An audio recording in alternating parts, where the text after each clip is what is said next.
सरकार, खट्टर सरकार, खट्टर सरकार, खट्टर सरकार।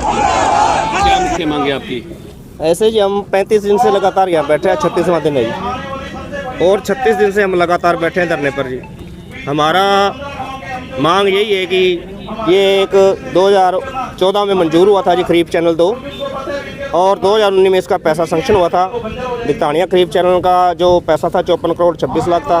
बमूर सलारपुर माइनर का जो पैसा था वो 12 करोड़ 26 लाख था। ये आदरणीय हमारे मुख्यमंत्री श्री मनोहर लाल खट्टर जी द्वारा ही पास हुआ था जी, और हम 2009 से इस प्रयास में लगे हुए थे जी, और 15 साल लगातार इस प्रयास में लगे होने के बाद पैसा तो पास हो गया जी, लेकिन अभी तक ये धरातल पर कोई काम नहीं हुआ जी। हम 9 साल तक इंतज़ार करते रहे कि हम यहाँ के जितने लोकल नेता थे या सरकार के अंदर मौजूदा बंदे थे उनसे मुलाकात करते रहे कि हमारा ये जो 2 खरीफ चैनल इनको चालू किया जाए, इन्हें निर्माण किया जाए।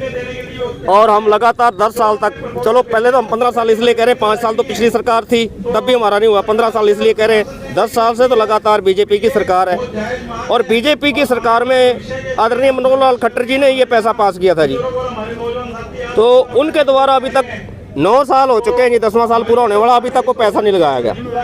हमेशा हमारे को भला फुसलाकर कोई ना कोई बहाना ढूंढते हैं जी, और 2 प्लान वोट लेके उसके बाद ही हमें ये ठेंगा दिखा रहे हैं। 15 साल से 15 गांव के किसान परेशान हो रहे हैं, फिर भी सरकार मांगे नहीं पूरी कर रही। बिल्कुल जी हाँ, हम ये कह रहे हैं आप किसी भी द्वारा आप यहाँ का पता कर लो, जो भी यहाँ पर सरकारी लैब है उसके अंदर हम पानी टेस्ट करवाते हैं, और वहाँ के सरकारी लैब वाले ये कहते हैं ये पानी यहाँ पर पीते कैसे हो, ऐसा गंदा पानी है यहाँ पर, हम पीना छोड़ हम अब कपड़े भी नहीं धो पाते जी, फिर भी हम ऐसी बदहाली में जी रहे हैं। हम ये ओटोवीर से मांग रहे हैं जी, और आपको ज्ञात होगा पिछले साल फ्लड आया था, उसके अंदर हजारों गांव बह गए थे, हजारों मवेशी यहाँ बहते आपने देखे हो गया, आप मीडिया द्वारा भी उसको कवरेज किया गया था। ट्रैक्टर ट्रालियाँ कितना बुरा हाल हुआ था। हम ये जायज़ मांग रहे हैं 2 खरीफ चैनल हमारे को निकाल दिए जाए। एक तो पीछे से जो बाढ़ आती है वो बच जाएगा, क्योंकि आगे पानी को रास्ता मिल जाएगा तो पीछे ओवरफ्लो नहीं होगा।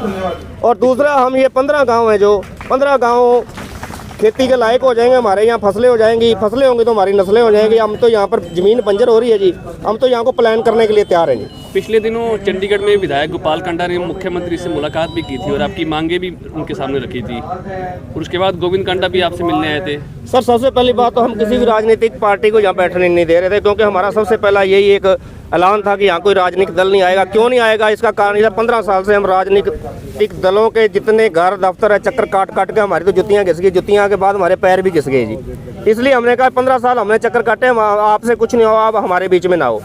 ठीक है जी, अपने हर अपनी तरफ से हर बंदा अपना इसमें श्रेय लेना चाहता है। इलेक्शन आ रहा है, वो सोच रहा है कि श्रेय मुझे मिल जाए, लेकिन श्रेय लेने तक सीमित है। सीएम साहब तक अभी तक कोई बात नहीं हुई। हमने यही कहा था, गोविंद कांडा जी आए थे जी, आपका बहुत धन्यवाद, आप आए हो, चलो कुछ लेके आए होगे तो हमें दिखाओ। कहते 30 लाख का वो मान लिया गया सीएम साहब ने। हमने यही कहा था जी 30 लाख मान लिया गया तो कोई लेटर दिखा दो, कोई उसका वाइट दिखा दो, रिटर्न में आश्वासन दीजिए। रिटर्न में वाइट दिखा दो, कोई बात नहीं, झूठी बनवा के ले आओ, कोई बात नहीं, हमें दिखा दो भी, हम मान लेंगे, कोई बात नहीं, हम तो बड़े बड़े किसान हैं, हमें कौन सा इतना मीडिया बारे पता, लेकिन वो कुछ नहीं दे पाए जी अभी तक। ऐसे ही जी तो हमारे साथ ऐसी चीटिंग हो रही है जी। सुनीता दुग्गल जी से थे, उस समय भी उन्होंने कहा था मुझे वोटें डाल दो, मैं 6 महीने के अंदर अंदर आपको नहरें ला दूंगा। सुनीता दुग्गल जी ने नहरें तो क्या लानी, सुनीता दुग्गल जी नहीं हमारे दिखाई दी जी अभी तक। 1-2 बार हम कोठी पे गए भी हैं, वो पिछले रास्ते से निकल जाती थी जी। 15 गांव है जी, 15 गांव के बुजुर्ग लोग, हमें तो हमारी सारी उम्र होगी जी इनके चक्कर काट के जी। अब हम उस भगवान के आगे दुआ करते हैं कि हे परमात्मा उस सीएम साहब के मन में रहम डाल दे और ये पानी दे दे जी, हम भी बच जाएंगे, हमारे बच्चे भी बच जाएं जी। हम तो बस आखिरी हथियार है जी, ज़मीन बंजर हो जाएगी और 0 लेवल पे। वैसे भी याद रहे कि डेड जोन में, हम सरसा कह रही है डेड जोन में, ना नया कनेक्शन मिलता, ना इसलिए नहीं मिलता, नीचे पानी नहीं है, जो यहाँ का वाटर लेवल बहुत गहरा है। संघर्ष जारी रहेगा? संघर्ष हमारा लगातार जारी रहेगा। अभी तक तो हम बड़े प्रेम प्यार से रिक्वेस्टें कर रहे हैं। रिक्वेस्ट करने का कारण सीधा सा ये, जो मुझे कुछ भी कहे, लेकिन मैं बीजेपी का बंदा नहीं, किसी का बंदा नहीं, मैं एक फ्रीडम हूँ, आदमी हूँ।